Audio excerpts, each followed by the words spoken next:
Hey everybody, welcome back to Lemon Branch DIY. Today our project is we're going to work on an ice maker. I've got a KitchenAid ice maker and it's just not cutting it. I'm going to show you how to fix it.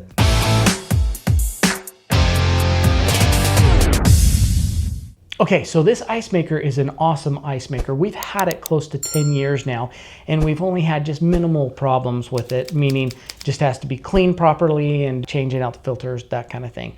But what is going on this time is there is a grid cutter that actually, once the ice is formed, it cuts the ice into the little cubes that we're used to seeing when it drops into the bin. Well, if that cutter is broken, it was making ice, but it wasn't cutting it because that grid cutter is broken. So I'm going to show you how to tear that apart. And it's actually a really easy fix once you get the part. So you don't have to get a repairman to come out if this is what's going on. I'm going to show you what's going on and why I know it's the grid cutter. Okay, so this is my KitchenAid ice maker. And when we open it up, the first thing that we're going to have to do to see what's going on is we've got the control panel here, but we've got this guy here. So the way you can just pop this off. Some models have screws on the bottom. Mine just pops out like that. And then we'll set it aside. This contraption right here at the top, this is the grid cutter. So what's going on, and I'm sure you can see right up in there, you see those wires are broken? With the wires broken up there, it's preventing the ice from melting into the perfect cubes. So the way it works is these wires actually heat up, and as the sheet of ice slides down on top of this grid, it will heat up and melt through the wires.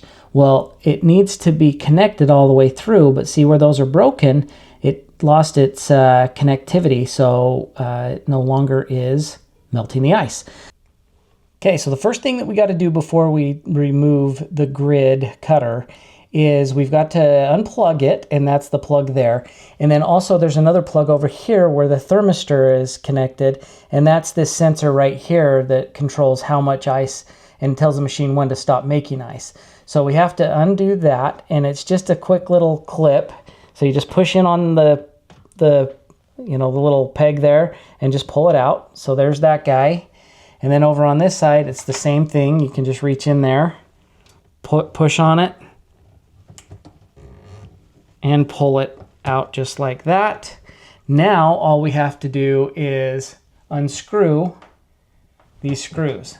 Like I said, it's just a little 1/4 inch. So we're just going to remove the screw. Okay, so there's that screw. We'll just put it off to the side. And then this guy right here, we'll undo this guy.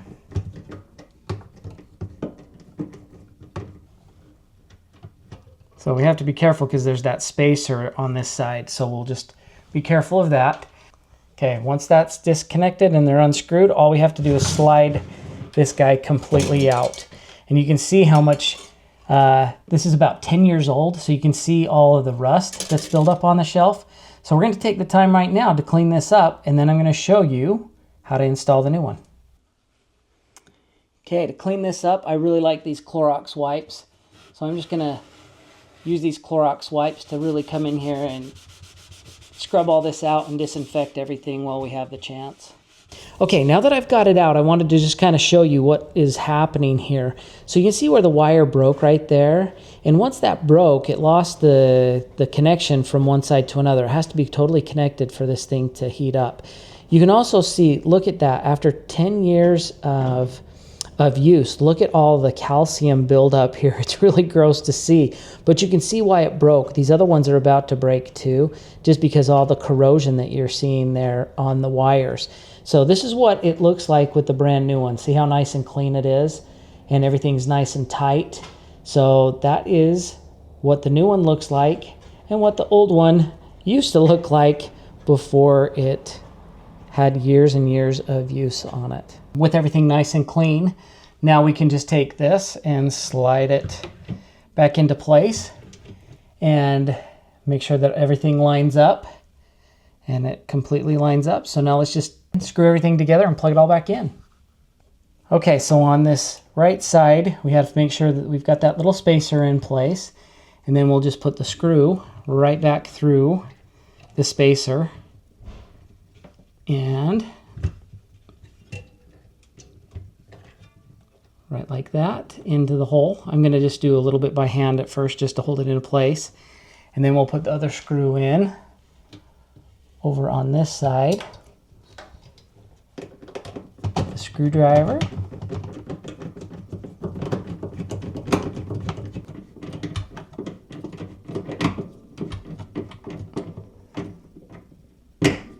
Okay, so now we just plug in the thermistor. So we've just lined that up. Push this guy up till it clicks. There we go. Nice and tight, making the connection there. Now we'll connect this guy, the new plug, and that gets just plugged up here the same way. Okay, so let me just get that line back up and push that up into place just till it clicks, just like that. So now everything is plugged back in. We'll make sure that the wires stay clear of any of the ice making. So we got the thermistor hooked back up. We got this hooked up. Now all we got to do is turn the machine back on. Turn it to max ice.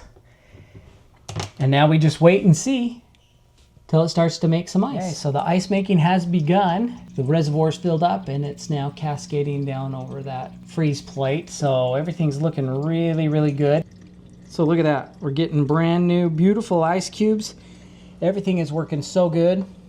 So you can see it's starting to make the second round and it's making them really fast now. Now that everything's cold, we've got it on max ice. It's working great. Now we know everything's working exactly how it should. That's the first set of ice that's coming down. All we got to do is we just got to put this cover back on. So how we do that is just you stick it up there and it just pops right back into place just like so. All right, thank you guys for sticking it out. That was not that difficult of a fix. That took maybe 10 minutes by the time I did all the cleaning, and it takes a little longer when you're filming, but it really was an easy job. 2 screws, 2 connections. It was super, super easy. So I'm gonna leave a link in the description down below for the part that I used. And the one thing I will say is every ice maker is a little bit different. So find the model number of your ice maker and then search by doing that. So it should pull up pretty simple. These KitchenAids, you know, it's Whirlpool, and so there's multiple sites that sell them, and I do recommend getting the OEM, and so I will leave the part number that I used and then the link in the description down below for that part. So other than that, it was pretty simple. So it worked, everything's back to normal, and it's kind of funny because you know, next to hot water going out, if you have one of these machines, you know how much these ice machines mean to you. So anyway, thanks again for watching. If you did like this, make sure you hit that like button. Don't forget to subscribe. We have so many projects out here that we're working on all the time. If there's something that you would like us to tackle, go ahead and leave us a comment down below and we'll see if we can take a stab at it. And thanks again, and we'll see you on the next project.